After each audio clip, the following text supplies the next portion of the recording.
PVC has got an extra coating on it that makes it, can handle higher pressure than just regular Okay. PVC. So we see PVC is white, and that's usually on the waste lines of a home, or gray water lines.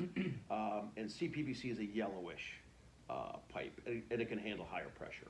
Okay. So for supply lines.